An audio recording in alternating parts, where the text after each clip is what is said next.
Let's see here.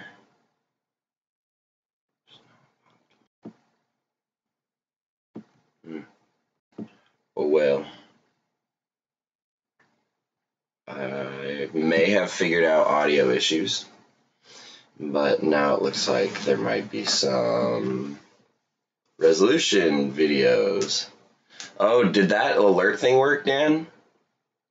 Because I've never figured out how to do that, and I had a suspicion that that's what that one thing I had prompted was asking about. Do I sound like Megatron and auto-tune stuff at all still? Let's make sure. I spent some time yesterday learning about all the audio stuff, so I may have figured out why I sounded all wacky last time, but if any of y'all would be so kind as to let me know in the chat if it at any point sounds wacky or anything like that. Still learning this new software. Mildly so? Okay. I sound really cool. Still a little robot-y. Okay. I do know what I can tinker with. As far as some of the settings, but like the best way for me to do it would be to do it sort of in like a recording in private on my own, put some headphones in, and then like actually hear what's coming out, because right now I don't hear what I'm saying, you do. So yeah, I think, yeah, okay. Huh. Anyway, it could be I could be a robot normally. It's possible. All right. Well, good morning. Happy Thursday.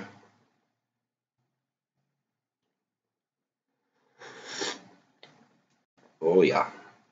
So I wasn't sure if weekdays were gonna be just a little bit of reverb. Okay, good to know. I think I know what I need to adjust for that. I'm also figuring out that the acoustics of the snake room with all this glass is probably going to be really hard to combat. So maybe one day I'll just move locations.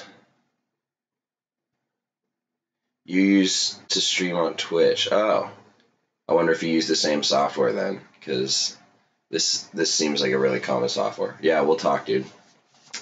So what's up? How's everyone's Thursday?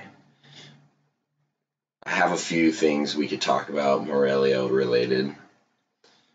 I feel like I've been doing this enough where I'm like overlapping on some topics a little bit. And it doesn't seem to elicit any negative feedback or anything, but I feel like it's like I'm kind of scratching the bottom of the well. So we shall see.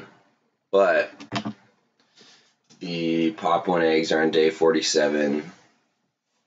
Jungle Girl is 9 days into her maternal incubation, and I'm still waiting on more eggs. So that's a quick update there.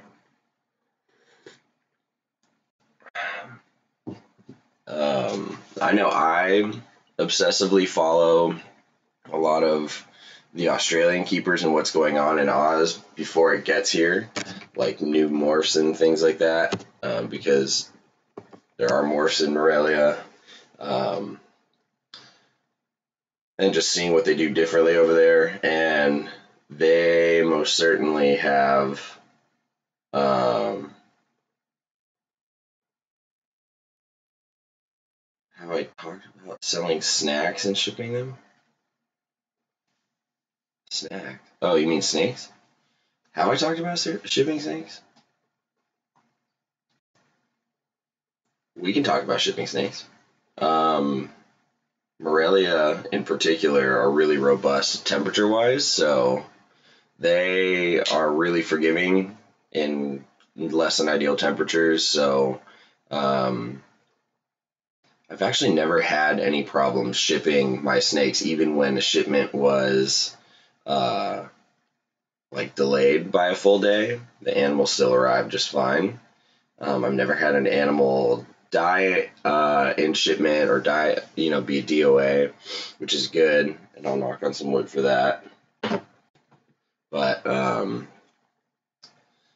yeah, so if you know the right temperature guidelines, when to use additional heat and when not to, it's just a matter of fine-tuning your process, like getting the animal to the shipper as late as possible so it spends as little time in a box and in transit or in the back of a truck. Like if you can just take it straight to the ship center rather than scheduling a pickup or anything like that, the less time in a vehicle, the less stress on your animal. I was actually talking about this with one of my coworkers the other day, and most people have a misconception about what a heat pack is supposed to do.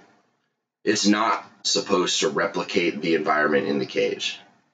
No, it's not going to get 90 degrees hot spot with a 78 degree cool. It's not what they do. If you're using a heat pack, it's because the ambient temperature where you're at and where you're shipping is lower than you would like for your animal to experience, right? More or less, that's the short version of it. And you are now subjecting that animal to transport, confined conditions, all while enduring suboptimal temperatures, maybe being jostled around a little bit. And then, ideally it's like 18 to 24 hours that they're in a container and not in an enclosure on heat and things, if you do it right. And so the whole point of a heat pack is not to give it its preferred hotspot. The whole point of a heat pack is to keep it from getting into those extreme lows in that box. So if it's going to be like 45, 50 degrees wherever you're sending your animal, the heat pack is not supposed to create your ball python or carpet's 88 degree, 90 degree hotspot. It's just literally supposed to keep it from getting like below 70, below 65 even. For a short window, your snake is fine enduring that. Some species more so than others, and that's why I made that point earlier on that carpets are pretty bulletproof, that I really haven't had any issues. I'm sure it'll happen one of these days because accidents happen and shipping involves people and people create human error, so that's just how it goes. I like to use Reptiles to You. That's who I've been using a lot lately. Although I'd never had an issue when I was using Ship Your Reptiles. It's just, I really like Reptiles to You. They provide a great service. They've just been fantastic with everything. Refunds, keep me updated on delays, everything. This service is fantastic. And the prices are comparable. Sometimes they're even lower. So that being said, what else could I mention in shipping that's sort of like a do and don't for me? Lots of insulation and air holes on opposite sides, so I just like take a pen and just stab holes in the side of the box. Another thing that if y'all didn't catch, I can't remember which podcast it was, they had some of the folks from Ship Your Reptiles on. The reason why it's not good to just make your own brown cardboard box and use it is because all the shipping companies want you to use a white box. The white cardboard is an indicator at the sorting area that this is a potentially perishable or refrigerated needing or just different attention. So that's why our shipping boxes are white, not brown.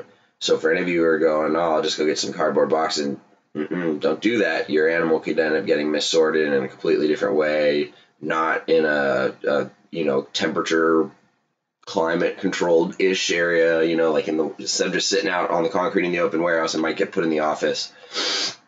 And then obviously they make them emblazoned with, the animal marks on them. So it like, don't shoot yourself in the foot trying to save a buck. Like, it's worth having the service, create this stuff for us.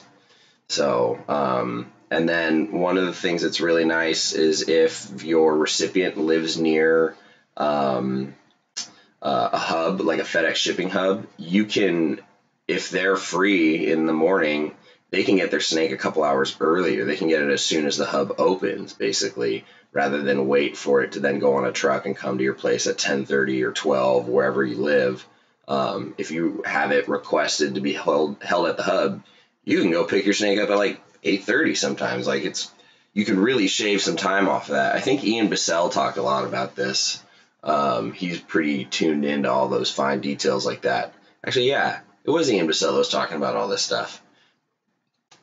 Anyway, so there's that. Good question, Melanie. I always kind of like avoided doing my own YouTube video on shipping because there's so many people that do all that stuff. I mean, it's just kind of like I don't do anything different from anybody else, but I just have a different audience section, I guess. So maybe like the perspective is what's relevant. So, but anyway, okay.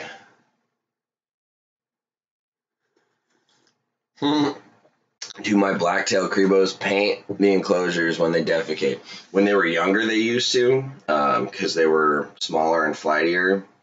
Now they just do it a lot. And if you know anything about Crebos, their digestive system, it's very liquidy.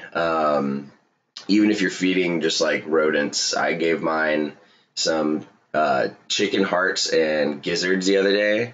They loved them, but I'm expecting some filth on the other end later, probably tomorrow.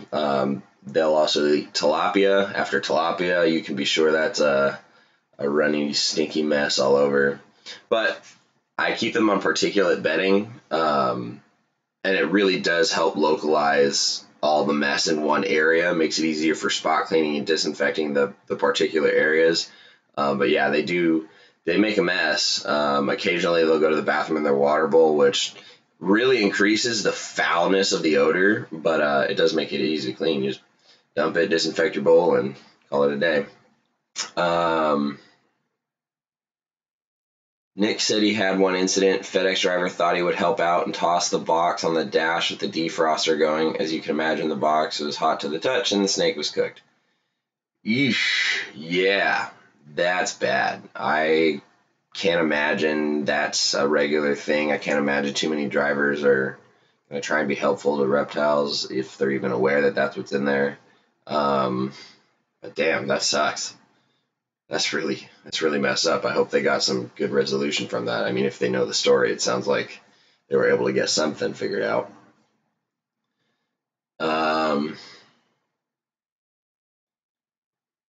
They're not that bad, man. Like, they go to the bathroom 3 times a week sometimes, sometimes more. But it's like, if you set them up in such a way where it's easy for you to manage, they're 100% worth it. I love them. So, what was I? Oh yeah, 27. What's today? The 11th. 15. Okay, so that zebra girl's halfway through her post-ovulatory sort of stage. So we've got some zebras coming. One thing I did want to talk about actually is I don't know if anybody is like me where they find a species or a complex and they literally want the spread. So right next to me, I've got coastals, I've got some mixed projects, I've got breadlie, I've got Papuans, I've got like a bunch of different variety, and in order to pursue these projects, I have to have space. Well, I've found out that since I've added all this variety and really gone in depth, it makes it hard for me to expand certain projects. So there tend to be 2 human reactions to when they feel like they have no space for things. One is the most common one where you look at what you're cutting out and then you cut something out. You sell a project off, you reduce some animals, you free up some cages, so on and so forth. That's pretty normal. The other one is maybe you just don't breed or do those projects for a few years, right? Until you have the space. If you own your house, then you kind of know what you're doing, what you can work with, more or less. If you rent or you have just an extra bedroom, you sort of know, but like it could change. I'm looking to buy a house in the next couple of years, so hopefully things will change for the better. But for now, I essentially have to pace myself, which I am not very good at. So I find myself needing more hatchling space for babies this year and thinking about what I need to pump the brakes on. And so then that sort of goes into efficient housing, unless you're a caging person, and your feeding regimen. And I've actually changed the way I feed my animals over the years. I used to have sort of like a first, like born to the first year that's a weekly thing, and then as soon as they hit like small, medium rats, then I pace them back down to every other week. And I thought that was relatively well paced, but I was still ending up with very high growth rates in the first 2 years, where I was getting animals like almost to adult size in 2 years. And I've since sort of backed off, and I'm remembering all these conversations from other breeders on NPR and people talking about how they do it. And a lot of the gentlemen and women who came before us doing that, they just watch their animals. I think, because we have such access to food for our animals readily with all these online ordering, or like if you're like me and you've got a shop nearby, you can just go grab stuff if you're out. I think there's so many things that make our snake keeping much easier that we're not as in tune to the animals as some folks used to be. And so I've started watching some of these Papuan babies because to me, import babies, I don't know why, I'm just like, they're so fragile. I got to keep them perfect. And I don't want to overfeed them. I don't want them fat. And what I've been noticing is like paying attention to their defecation and urination cycle. Like you can see some patterns and consistency. And so you can tell when you're like backing up their system, if you take them out and they look really full and they haven't pooped for a few days and you're about to feed them, probably could do with giving them a break. So what I've done is sort of instituted almost like a week and a half to 2 weeks in between meals for anything under a year. And then just kind of keeping them spread out, but bigger meals, like more appropriate size, not like something that's going to make them so they're a sausage and they can't bend around because they ate too much. So that's some of those things that I've been thinking about. And what I've noticed is that I'm probably getting healthier growth rates. I don't know how I'd quantify that, but if you're able to breed females at 2.5, 3 years, like it's a fast growth rate for a lot of them. So, and I have animals like that. And so that's what's been making me think about it.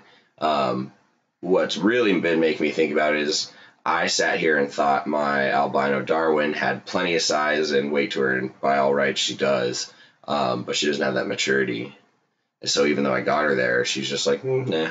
So, the only thing that I can for sure say was less than ideal from that is that I spent a lot more money on food for her in that same amount of time, right? So, something to think about. You're in the middle of selling your house and had to move your racks to your parents' house. Ooh, dang, at least they let you do that. I don't know if my parents would let me do that if I had to. I also don't know if I'd want to be at my parents' house every day. There's a reason we live separately. What's up, Steven?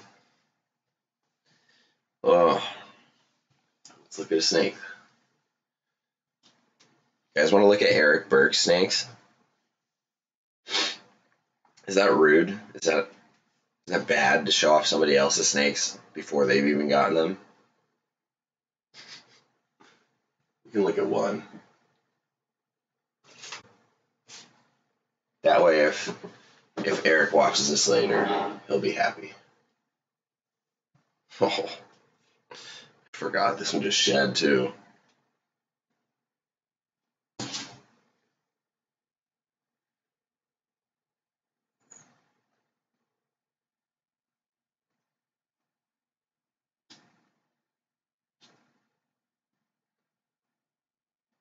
So this is a female imported Papuan that I picked up from Dan Maliri as a group for Eric. And I like to think I got some really smoking animals too. I think they're all probably safe to say clutch mates, given there's a lot of shared phenotype there. But like I said last week, it could be from two. But Eric grabbed a trio, and I think I picked him the best ones on accident. Because, I really like mine, but every time I look at his, I'm like, will he notice? Just kidding, Eric.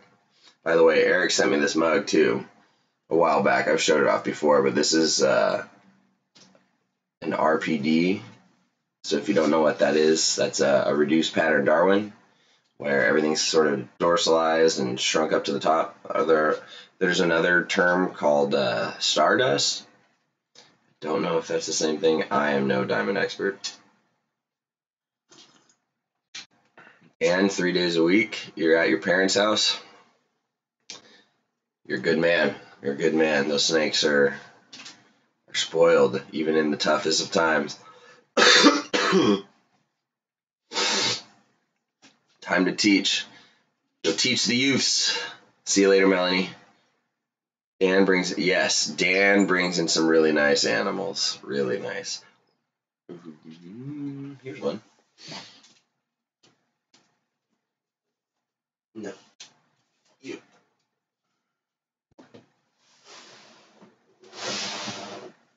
Oh, of course he's going near shed. Not as good looking. Ugh. Alright. He's not as good looking right now. I gave him a big old meal last week.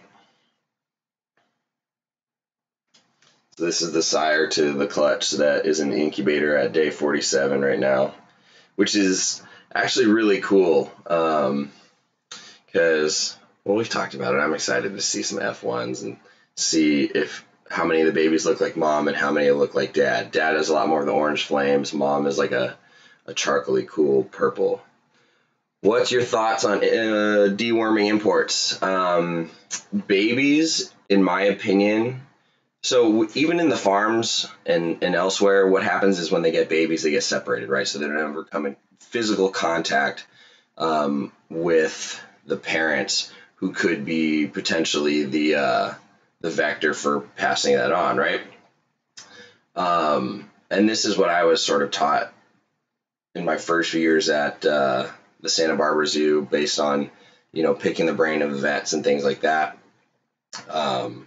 But when I get animals that are adults in, or just straight wild caught, yeah, I deworm them. I'll get some fresh stock of fenbendazole, do the quick calculation, inject it in a rodent, feed them the rodent, do that once, and if I see anything funky in their stool, maybe within the next month, I'll do it again.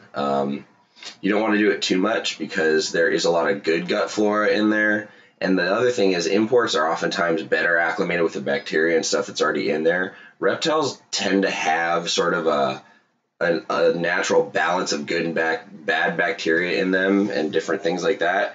So, if you wipe some of that out and their system isn't acclimated to what they're experiencing here, in a captive situation, it could be rough on them.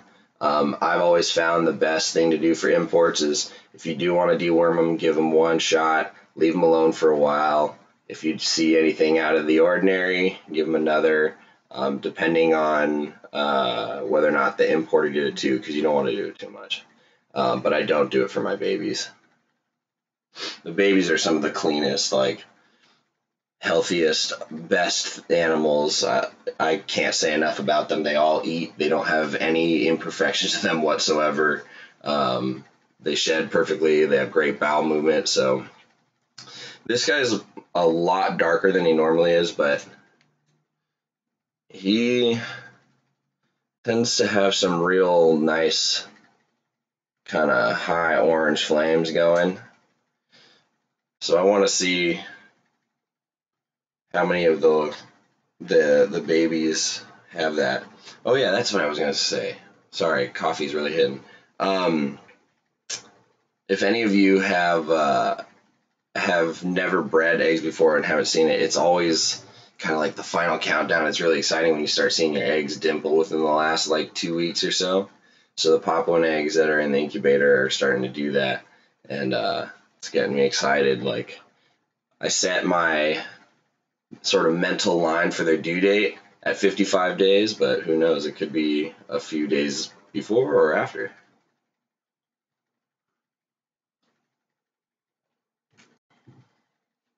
So this guy was no different when I got him. Come here, you. Uh-oh. Don't climb the rack. Then this guy. Got this little one as a little baby Neo that hadn't even really been eating, because these guys are solid and I have full faith in them. And that's how this guy started. Although I think he might have had a couple meals before, but 3-year-old adult, or maybe more, 3.5, and a couple-month-old baby. And they come from Dan's same supplier, but like we said, who knows how many different pairs they have going on. This animal is insane. Holy crap, I forgot. Some of the blushing goes all the way over the dorsal on this animal. This animal's got a lot more of what I expect to be that high orange flame than this guy does. I think this guy is going to be a step above. So that's the cool thing, is now I've got this awesome sort of road paved for this project, is I can keep those babies and plan on injecting them with these babies that are likely unrelated and have more of the same attributes that I'm trying to emphasize with some of the phenotype that I'm going after. I'm also going after the dark angle if some come out, but I've got plans, so it's fun. Maybe one day I'll let some go.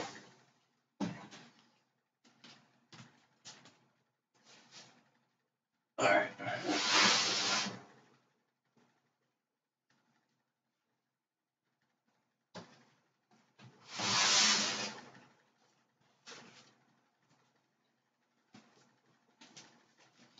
So there's that. Looks similar to your Darwin. Yeah, it's interesting how much Darwins and IJs have very similar color palettes. But then when you start looking at them, you can see how the color is sort of intermixed in the scales. And if you hold like the head of a Darwin next to the head of a Papuan, not only is the top going to look very different, but the shape and the proportions are very different, in my opinion. They look the same, but they don't. You know what I mean? Like, oh, that's a carpet python. They look the same. That's a funky. They don't look the same, because you can sort of see that. You want. Okay, so I haven't really fully come out with what I'm doing with that clutch of Papuans and why. I've sort of just been saying they're all holdbacks, which isn't incorrect, but the reason why I'm not releasing them is because I've got long-term goals. But in that same breath, I am going to be releasing a few. No, not like that, though. They're not going to be on the website. They're not going to be for sale. I'm not going to, start a war or anything over them. I'm not going to hit people up. I know who these few are going to. It will depend on the gender ratio that results. It's only 8 eggs, right? So an ideal situation would be that I would get maybe like an even split ratio of babies, 4.4. That would be cool, or even 3.5.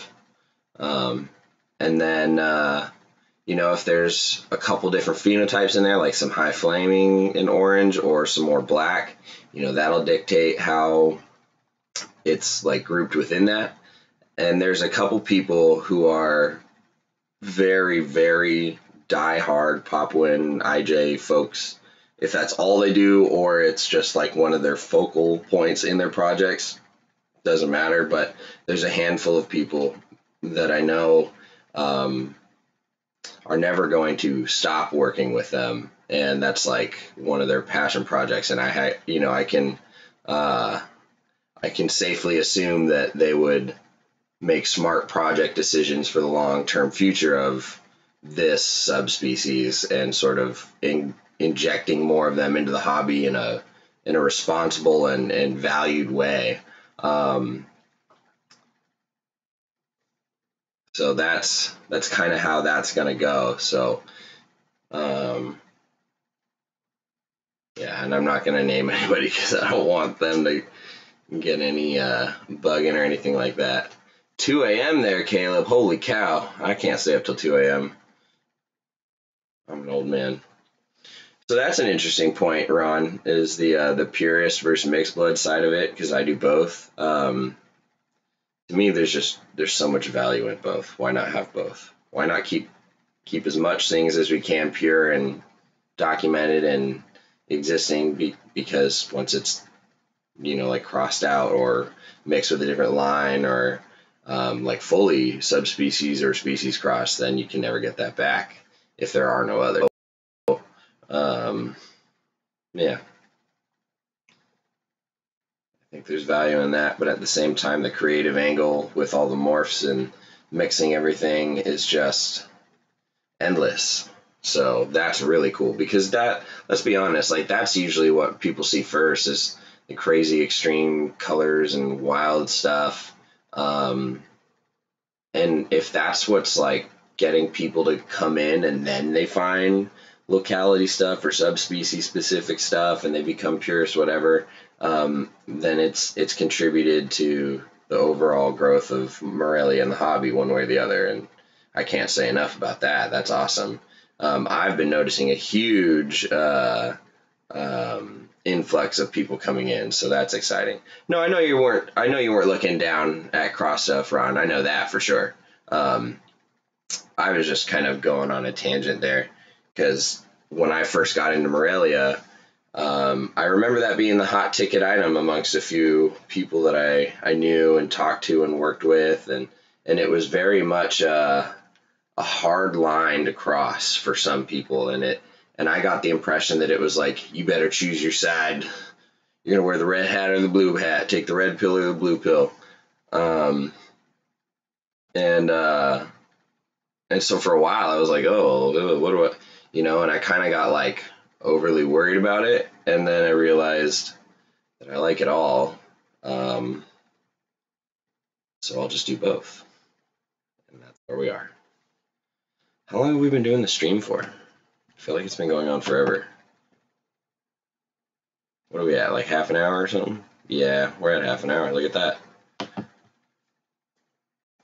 So a week from today, assuming I have that Thursday off as well, we'll do our second Thursday show like this, and that would be day 54 for that clutch. So maybe there will be little babies hatching. Another week. I mean, there might be another clutch on the ground by then. I don't know. It might need a couple more weeks. So hopefully there will be something more novel and new and interesting. Ew. Gross. Let's watch my Savannah monitor go to the bathroom. But yeah, if you guys have questions or anything that you're like, some you've seen that's recently online that's topical or anything like that, Morelia related, let me know. I'm always down to chat and like get this thing flowing the way you guys want it to. Any feedback on this new software, this audio video stuff, I appreciate it. I'm still learning that. And otherwise, I still have t-shirts. The only thing is I'm out of smalls and larges right now. So if you wear a medium, I've still got a couple. And where are all my big homies at? Where are the big homies? I got a few 3X and 2Xs, and I think some XLs as well.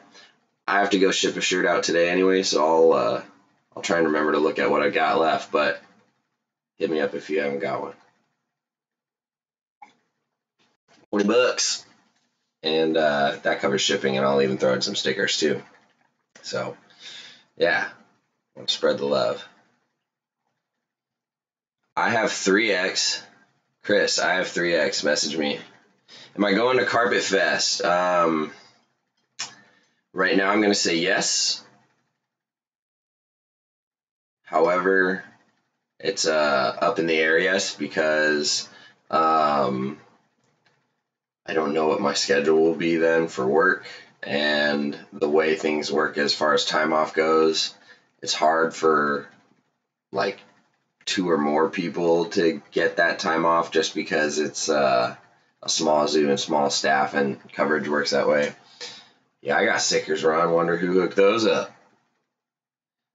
Thank you, sir. So, Steven, I'm going to try and make it a Carpet Fest. I mean, I haven't missed one yet. And this one, in particular is going to be at Brian's house. And he has a carpet. Sorry, Brian. He's also got scrubs, too, and a bunch of other stuff. So that'll be a fun time. So hopefully I can get the time off to get out there. Yeah, we'll see what happens.